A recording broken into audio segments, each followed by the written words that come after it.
Desafíos frente a la crueldad del gobierno. Por Eduardo Aliberti.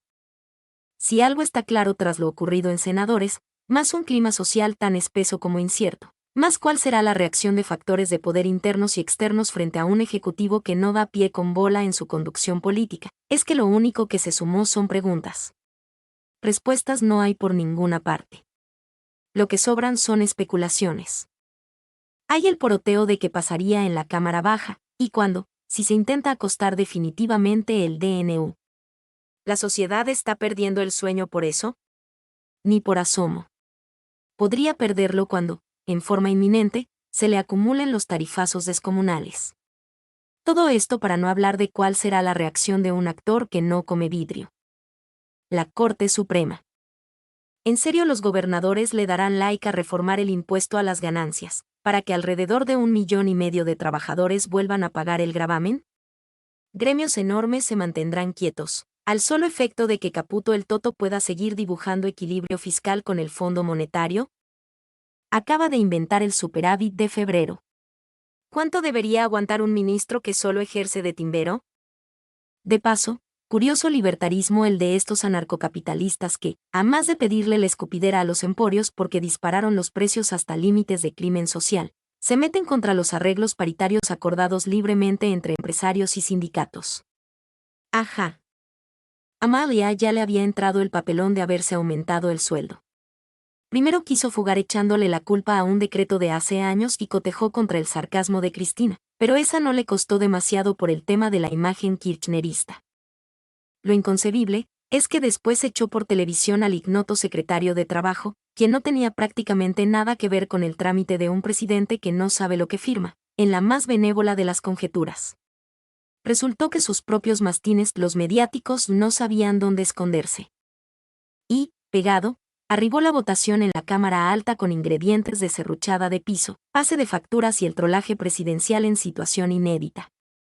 La jugada reglamentariamente inevitable de Victoria Villarroel se dio paso a otro trompazo en la cara de Milei. Se reactivaron las dudas en cuanto a cómo actúa la vice.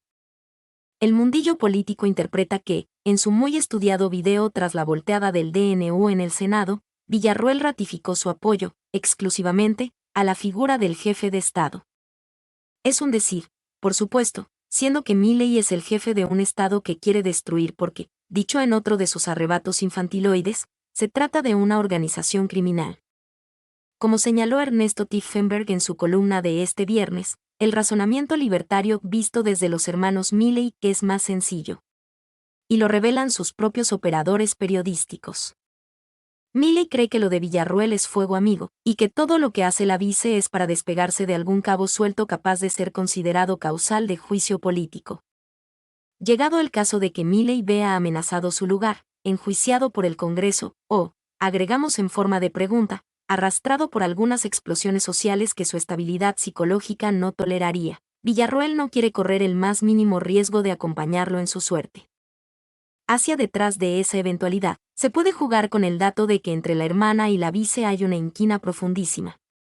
Viene desde la campaña electoral. La hermana siempre desconfió de quien supo hacer actos con logo propio, entre otros detalles.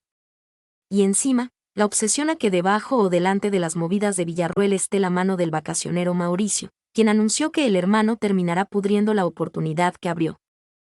Y después hay más jueguitos especulativos todavía, del tipo de si Milei podría, acaso, escapar de lo que le marca su pariente en jefe.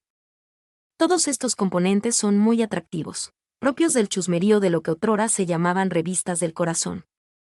Tienen espectáculo, morbo, voyeurismo. Y no se dice, ni mucho menos, que sean ítems secundarios en cómo se constituyen o eluden acciones políticas. Al contrario. Tiende a creerse que, por arriba, todo está predeterminado desde estructuras que manejan estos ingredientes a piacere. Aquello del entretenimiento para la gilada. A veces funciona así. Y a veces, no. Acá y en cualquier parte de toda época y lugar. Caer en lógicas binarias no es lo más recomendable. Villarroel es una neofascista, sáquenle el prefijo, si quieren, inteligente, carismática, de rostro y discurso imperturbables. No trabaja de tuitera 24x7. Aparece en los momentos justos. Da imagen institucional siendo una negacionista. Sabe transar con lo que la puerilidad ideológica denomina la casta. Villarroel es muchísimo más peligrosa que Milei, en proyección hipotética de tiempos en donde todo está corrido a la derecha. Quizás tenga detrás la mano de Macri a fines de prepararse para el momento justo. Quizás es poco o nada de eso, y solo se trate de sus deseos de ser una Meloni, un Ayuso, o espécimen de esa naturaleza. Villarroel es una opción de derecha de la derecha, si Milei no logra atravesar una recesión despampanante en su guerra de misión bíblica contra casi todos. Enfrente de esa posibilidad muy en potencial empezaría a articularse lo Massa, lo Larreta, lo Loustel, lo Manes, y el acuerdo con algunos gobernadores hacia un pacto confederal más o menos en serio, de condiciones distributivas que no sean la extorsión del Pacto de Mayo. Un contrato básico para frenar en parte esta locura y acordar elementos clave de despegue productivo. Al fin y al cabo, es lo que Cristina definió en el centrismo de su documento, convocando a tomar nota de que, en efecto, hay tantos derechos sociales a preservar como anquilosamientos de los que salir, a esta altura de la revolución tecnológica. Supo adelantarlo o ratificarlo Axel Kicillof, cuando en septiembre del año pasado, ante una platea ultra K, llamó a dejar de aferrarse a las instancias gloriosas de Perón, Evita, Néstor y Cristina porque, en caso contrario, esos símbolos serán las bandas de rock que tocan grandes viejos éxitos. Fue en reemplazo de eso que el gobernador bonaerense invitó a componer una nueva, y no una que sepamos todos.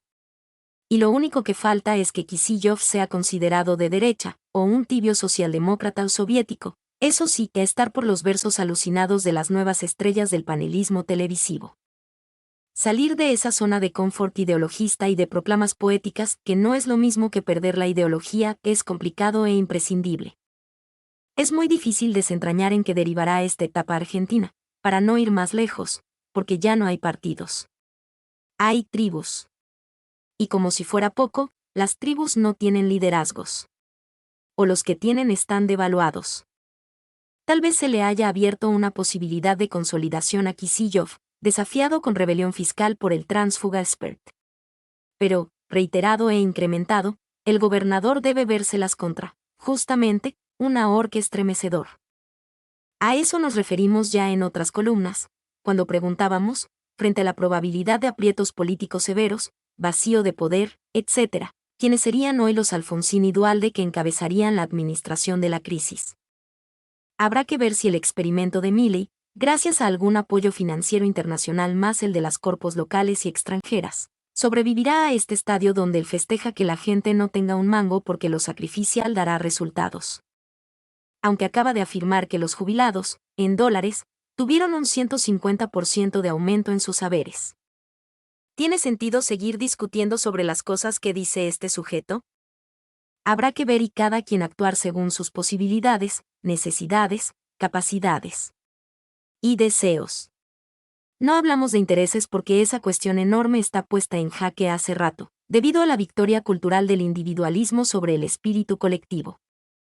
Más pareciera que un sentido mayor es cuál será el volumen de aguante, o hipnosis, del grueso social que sostiene a este gobierno con esperanza o resignación, junto con sus Conan mediáticos, y la parte de la casta todavía temerosa de quedar como destituyente. Pero, como si ese desafío fuera poco, además hay que acertarle a quienes conducirían el reemplazo de semejante experiencia, tan lisérgica como cruel. No es algo gustoso, claro. Es lo que hay objetivamente, y mejor prepararse para construir la opción superadora de esta crueldad. Mi nombre es Demim. Soy tu asistente personal. Mi sitio en internet es demim.es.tl